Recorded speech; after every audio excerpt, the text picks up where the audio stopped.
Jika kamu influencer, punya follower lebih dari 200.000 dan centang biru organik dan kamu diajak partnermu berbisnis, mending dengerin video ini dulu.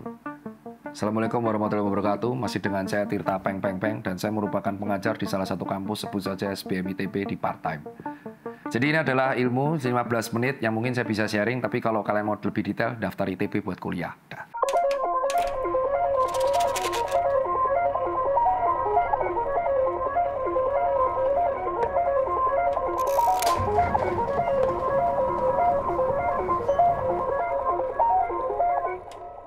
Selamat datang ya di kelas pakar, lupa saya. Ya, tempat untuk seperti saya, kumpulan orang bodoh seperti saya untuk belajar. Saya bisa belajar dari Anda belajar dari saya. Terutama teman-teman influencer yang mau diajakin berbisnis, Anda mending nonton ini.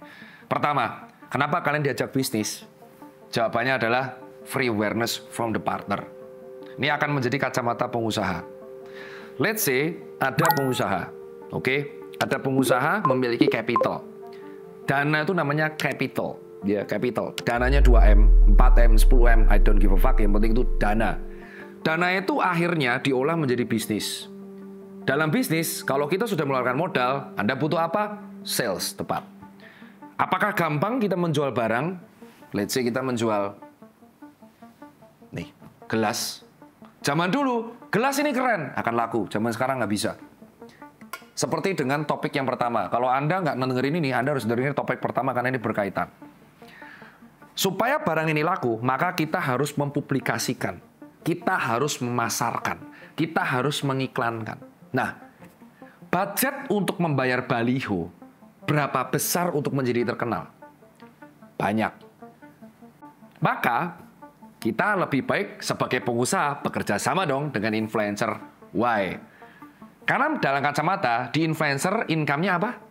Uncertain. Influencer itu uncertain. Apakah kamu bisa dapat fixed income per bulan? Apakah kamu bisa mendapatkan insurance BPJS ketenagakerjaan? Tidak. Kamu tidak memiliki pemberi kerja. Di dalam DJP pajak ya, SPT. Influencer itu masuk apa? Pekerja bebas. Ya. Dan pajak itu 3% kalau ada NPWP. Oke? Dan ada bukti potong NPWP 16 di zaman sekarang pakai Cortex. Yang lemot. Jadi pada dasarnya, influencer ini ada uncertainty di income, karena tidak mesti endorsement itu masuk. Pengusaha butuh marketing yang low budget. Dapat nih.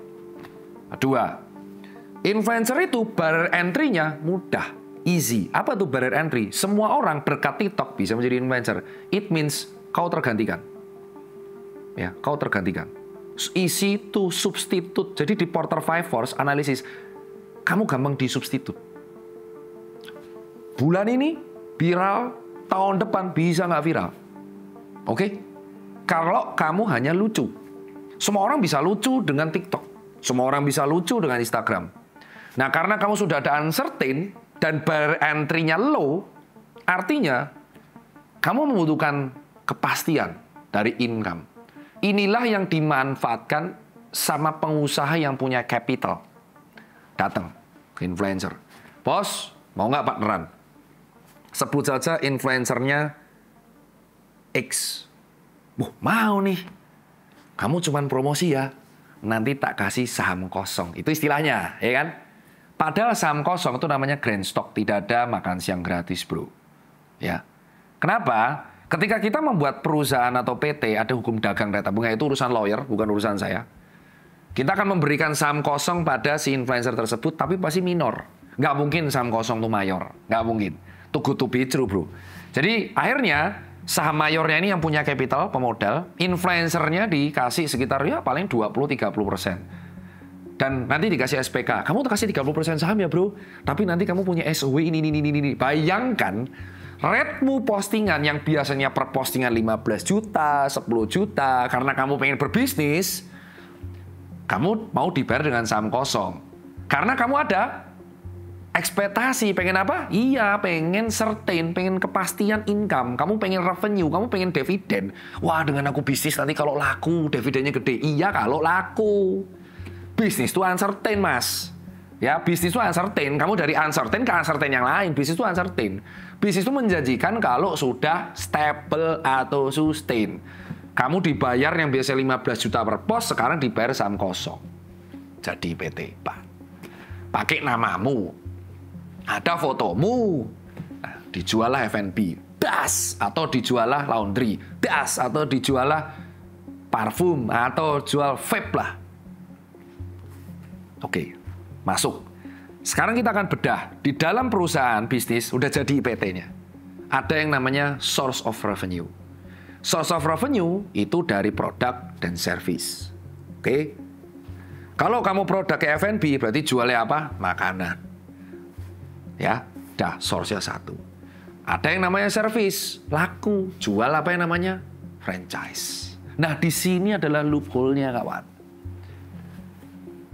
Karena influencer ini terkenal, si pengusaha ini gampang menjual lisensi franchise. Because of kamu kredibel. Kamu kredibel, followermu percaya. Maka dengan kamu berpartner, bisnisnya belum ada, sudah buka franchise. Akhirnya yang terjadi adalah orang akan nitip duit. Dajilah source of revenue pertama, lisensi fee. Masuk, tas. Dapat uang. Source of revenue kedua harusnya adalah revenue harian. Jadi buat kawan-kawan influencer, nih camkan ya. Restoran itu income utamanya bukan lisensi fee, Mas. Restoran itu income utamanya adalah penghasilan harian. Daily income. Ya, lalu dikalikan 30, dikurangi OPEX dan CAPEX jadinya net profit atau EBITDA. Sebelum dikurangi pajak. Kalau sebuah perusahaan F&B, income utamanya lisensi fee, dan bahkan daily income-nya itu bleeding, itu berarti nggak sehat, karena hanya menjual lisensi fee. Dan rata-rata perusahaan franchise yang stable itu menjual lisensi setelah 1-5 tahun beroperasi. Karena rata-rata franchisee atau pengambil lisensi itu melihat dari financial report selama 5 tahun terakhir. Jadi rata-rata pengambil mitra, misal aku mau mitra, let's say Ayam Almas. Bro Almas, aku pengen nih buka Ayam Almas di Jogja. Maka aku akan minta rekap keuangannya selama 6 bulan terakhir. Maka aku akan minta perhitungan BEP-nya berapa. Baru aku akan meminta lisensinya free berapa. Nah, kalau kamu sudah menjual lisensi fee padahal nggak ada barangnya dan rekap keuangan 6 bulan terakhir, itu kemungkinan untuk apa? Kemungkinan untuk tutupnya gede sekali. Jadi pertanyaannya adalah, sebelum kalian berbisnis, kalian harus tahu, kalian tahu nggak pondasi bisnis itu apa. Jangan sampai ketika ada pedagang atau pengusaha datang menawarkan janji sharing profit revenue, kalian otomatis iya doang. Why? Kenapa? Karena USP-nya tuh namamu, Cuk. Ya, ini buat para influencer yang nonton. USP-nya tuh namamu. Nama besarmu di media sosial is your USP, unique selling point. Nama besarmu tuh USP-mu. Ya, itu yang dimanfaatkan sama pedagang untuk menjual lisensi fee. Padahal nggak ada barangnya. Tapi namamu yang kena. Kenapa? Customer akan komplain ke kau, nggak akan peduli sama si pedagangnya. Karena di SPK perjanjiannya apa? Kamu yang muncul. Maka pertanyaannya adalah nomor 3. Jawabannya adalah sebelum kalian berbisnis, setelah kalian memahami definisi bisnis, kenali partner. Yang nomor 3, belajarlah berbisnis sendiri. Belajarlah menggaji karyawan sendiri. Belajarlah mengurus THR karyawan sendiri. Sehingga kalian tahu pondasi finansial itu ada 5. Ada aset, ada liabilitas, ada expenses, ada profit. Ya, Anda tahu basicnya finansial apa. Sehingga kalau kemampuan Anda di basic pondasi bisnis tahu, Anda tidak mudah percaya sama orang. Dan Anda harus tahu, dalam menjual franchise, itu rata-rata mitra melihat laporan keuangan, bukan nama besar influencer. Kalau 6 bulan laba, langsung jual franchise, yang terjadi apa? FOMO. Semakin banyak franchise makanan, atau semakin banyak franchise-nya, apa problemnya? Customer pain point, quality control. Susan Care pernah mengalami itu, padahal kita mitra. Kita bukan franchise, beda. Kita mitra, jadi yang punya ruko bagi hasil. PPA final bayarnya. Karena omsetnya per daerah di bawah 360 juta per tahun. Ya kan? Itu aja masih sulit ngatur quality control. Padahal itu mitra. Apalagi kalau waralaba, bos. Kau cuma bayar lisensi, mitra di sana kau setor. Problem utama membuka cabang yang banyak dalam waktu cepat itu adalah quality control. Dan itu yang jadi bubble kalian kan. Tiba-tiba muncul komplain. Dan yang diserang siapa? Kalian. Karena mukanya kalian. Maka problemnya influencer yang mau diajak berbisnis adalah satu. Kenali pondasi bisnis itu apa. Kenali financial statement itu apa. Kenali dulu. Kuat gak ilmumu di situ? Kalau enggak, tolak. Jangan kamu mempertaruhkan nama baikmu hanya demi uncertainty lagi. Kecuali bisnisnya sudah certain. Apa bisnis certain? Jual sembako. Contoh, bro, partneran sembako. Jelas tanpa paid promote, bro, jual beras. Jual dok. Labanya sih sitik, paling margin 7%, tapi sustain. Nomor 2, kenali partnermu. Cek background, cek LinkedIn-nya, cek background check. Semua. Jangan terbuai dengan nama baik dan nama besar. Zaman sekarang media sosial bisa di-rebrand, bro. Ya. Zaman sekarang Dr. Tirta. Di TikTok, di Twitter, di FB, di Instagram. Beda semua, bro. Di Twitter. Saya pernah endorse? Jarang. Nggak pernah. Ngebacot saya. Di Instagram, edukasi kesehatan. Di TikTok, ngelawak, bro. Di TikTok tuh viral. Saya pernah dititu di Twitter? Tidak. Di YouTube, panjang. Nggak bisa. Branding itu bisa dibuat. Ya, saya bisa memilih saya mau dikenal sebagai apa tuh di medsos. Orang bajingan di medsos bisa jadi baik.